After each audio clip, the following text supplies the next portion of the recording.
I'm going to read you a story today. It's called Down the Road.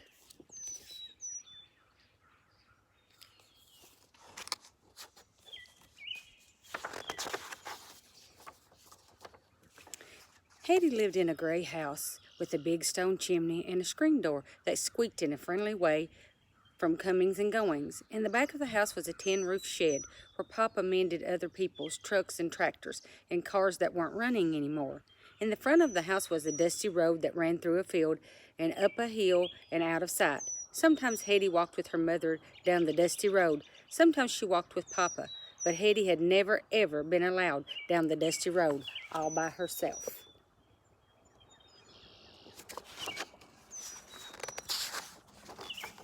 One afternoon, Mama said, "Mr. Birdie's speckled hens are laying. Wouldn't fresh eggs be nice for tomorrow's breakfast?" She sighed and shook her head. "I don't have time to walk down to Mr. Birdie's. It's too bad." "Scrambled eggs for breakfast," said Papa. "If only I had time, I'd go myself." "I can do it," said Hetty. "I'm big enough to go to Mr. Birdie's all by myself." "Well," said Mama. "Look at this big girl," said Papa. "Hetty can do it, Mama. Absolutely." Papa gave Hetty a handful of coins and a wicker basket. 1 dozen of eggs, he told her. 12 big beauties, no cracks. "Be sure to say thank you to Mr. Birdie," said Mama. "Come straight home," said Papa. "Don't dilly-dally," said Mama.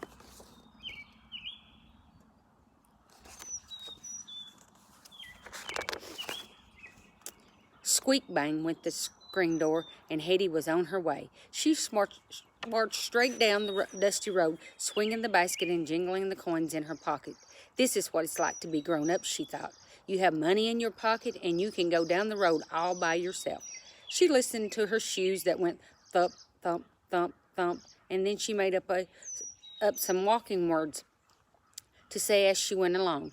Down the road, 1 and 2, eggs for breakfast, how do you do? Eggs for breakfast, clickety-clack, eggs for breakfast, not a crack.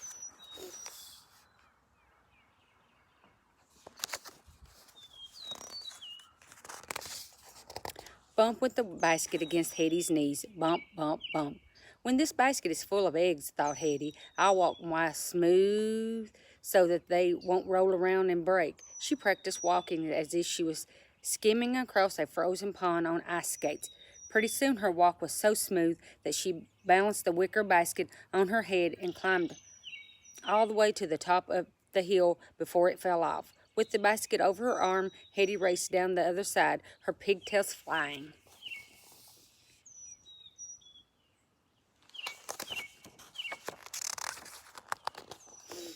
She felt inside her pocket to make sure the coins was still there.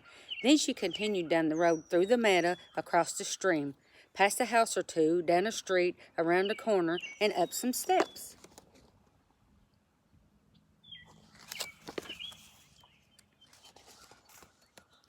And into the cool shadows of Mr. Birdie's emporium and dry goods store.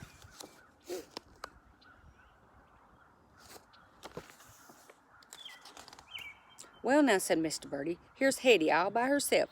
"Good day, Mr. Birdie," said Hetty, just as Mama would have said it. "I'd like a dozen of eggs, please." She slapped the coins down on the counter just as Papa would have done. 12 big beauties, no cracks. While Mr. Birdie put 12 brown eggs into the wicker basket, Hetty walked slowly down the cluttered aisles, looking closely at cans and cartons and bolts of fabric, just as she might decide to buy something else. Before she left, she remembered, "Thank you, Mr. Birdie."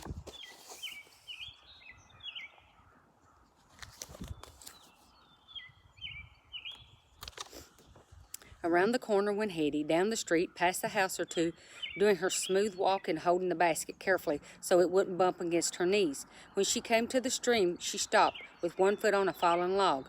"What if it wobbles?" thought Hetty. "What if the log wobbles me off and I drop the eggs?" She stepped down into the cold water and splashed across the stream, straight across to the other side. No use taking a chance, thought Hetty.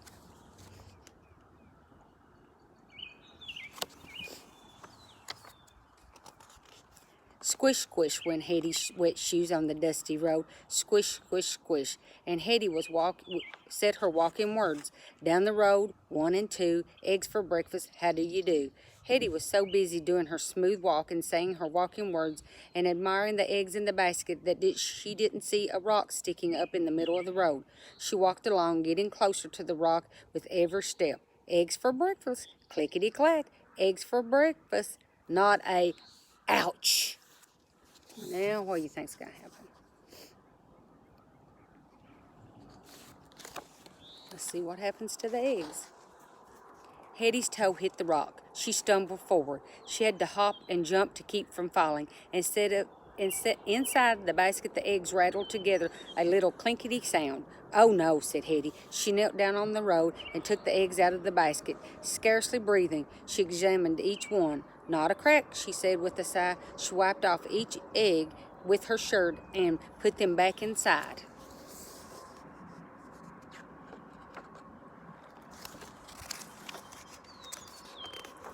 Then she was on her way again, this time keeping a sharp eye out for obstacles on the road.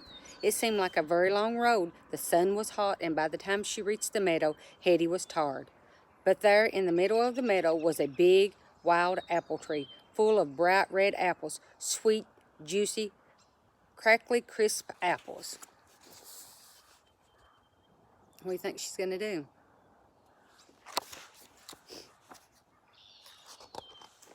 Papa's favorite, Mama's too. Hetty herself was fond of apples. Just 3, thought Hetty, and then I'll go straight home. She made her way through the weeds, snagging foxtails in her socks and holding the egg basket carefully in front of her. Hetty picked an apple for Mama. She picked an apple for herself. Now for a big, red, Papa-sized apple. She reached up, and the wicker basket tipped just a little. She reached higher and higher. The basket tipped a little more. A little more. Splat! Hetty wanted to cry. She wanted to hide. She wanted to climb up into the apple tree and never ever come down. She didn't want to go home and tell Papa and Mama that there were no eggs for breakfast. Up she climbed, right up into the old apple tree, as high as she could go, and there she sat, just thinking and feeling sad and not wanting to go home. What do you think her mom and dad's going to say?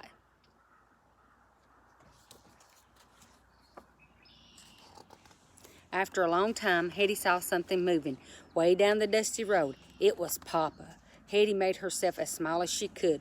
Papa's, whose sharp eyes never missed a thing, came striding through the tall meadow grass. "So," he said, "this is where I find you. Is this how you bring eggs home for breakfast?" "I was picking apples for us," said Hetty with a sob.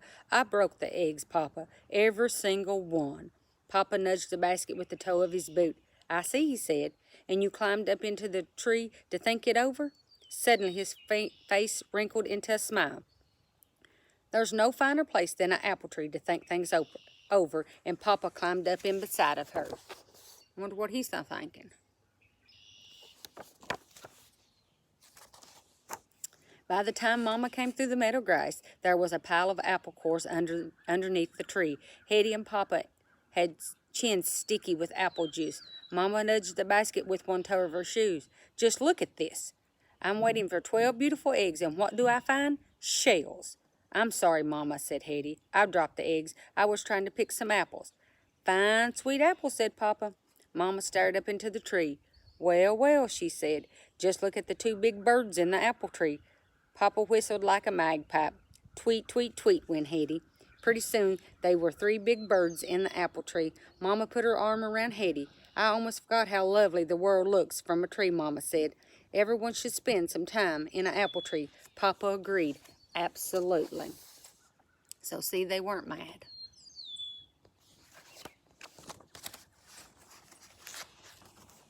When they walked back home along the dusty road, they had not one egg among them, but Mama's skirt and Papa's pocket and Hetty's baskets was full of, what do you think? Sweet red apples.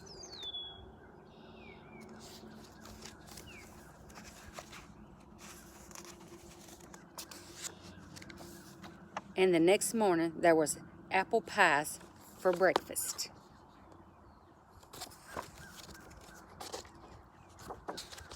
I hope you enjoyed the story.